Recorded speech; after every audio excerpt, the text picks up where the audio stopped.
Assalamualaikum warahmatullahi wabarakatuh. Hai semua, perkenalkan nama saya Lia Radian Dewi. Saya di sini akan membahas suatu bab, yaitu mengenai apa sih makna sholat dan zikir dalam kehidupan kita sehari-hari. Mari kita bahas. Yang pertama adalah sholat. Secara bahasa, sholat berarti doa, sedangkan secara istilah, sholat adalah ibadah yang diawali dengan takbiratul ihram dan diakhiri dengan salam, yang dikerjakan sesuai dengan syarat dan rukun tertentu. Sholat merupakan salah satu sasaran yang paling utama dalam hubungan antara manusia dengan Allah. Sholat juga merupakan sarana komunikasi bagi jiwa manusia dengan Allah. Sholat juga mempunyai kedudukan yang sangat penting dan mendasar dalam Islam yang tidak bisa disejajarkan dengan ibadah-ibadah yang lain. Sebenarnya, seberapa penting sih sholat dalam kehidupan kita? Mari kita bahas. Di antara pentingnya sholat dalam kehidupan kita adalah sebagai berikut. Yang pertama, sholat adalah tolak ukur amal, yang berarti bahwa kualitas amal seseorang itu ditentukan oleh sholatnya. Kemudian yang kedua, sholat adalah tiang agama. Hal ini telah disebutkan dalam hadis Rasulullah yang diriwayatkan oleh Baihaqi, yang berbunyi, sholat itu adalah tiang agama Islam. Maka barang siapa mendirikannya, maka sungguh ia telah mendirikan agama. Dan barang siapa meninggalkannya, maka sungguh ia telah merubuhkan agama. Yang ketiga, sholat adalah kunci surga. Hal ini disebutkan dalam hadis Rasulullah yang diriwayatkan oleh Muslim dari Jabir yang dikutip dari kitab Ihya Ulumuddin karya Imam Ghazali. Kemudian yang keempat, sholat merupakan perintah langsung dari Allah dengan perantara malaikat Jibril kepada Nabi Muhammad ketika perjalanan Isra dan Mi'raj. Yang kelima, yaitu sholat menjadi benteng yang menjaga diri kita dari perbuatan keji dan maksiat.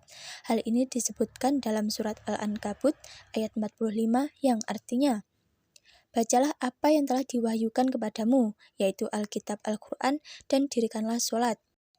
Sesungguhnya sholat itu mencegah dari perbuatan-perbuatan keji dan munkar, dan sesungguhnya mengingat Allah dengan sholat adalah lebih besar keutamaannya dari ibadah-ibadah yang lain, dan Allah mengetahui apa yang kamu kerjakan.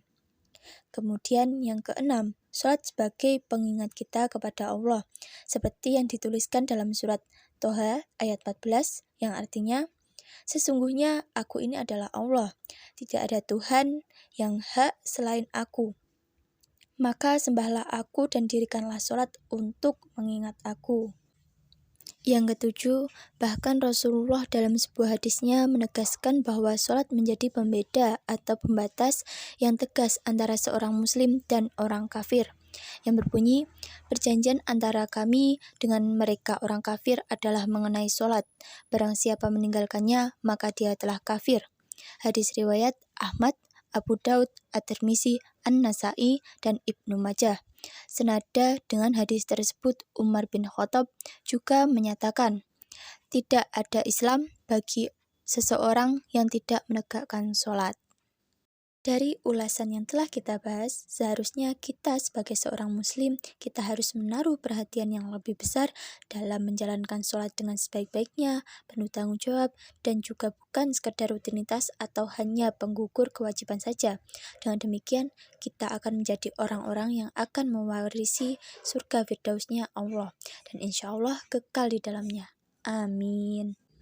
Kemudian kita akan membahas mengenai apa pentingnya zikir dalam kehidupan kita. Sebelumnya kita harus tahu apa itu zikir.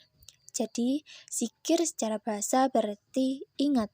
Sedangkan menurut istilah, zikir adalah mengingat Allah sebagai upaya untuk mendekatkan diri kepadanya.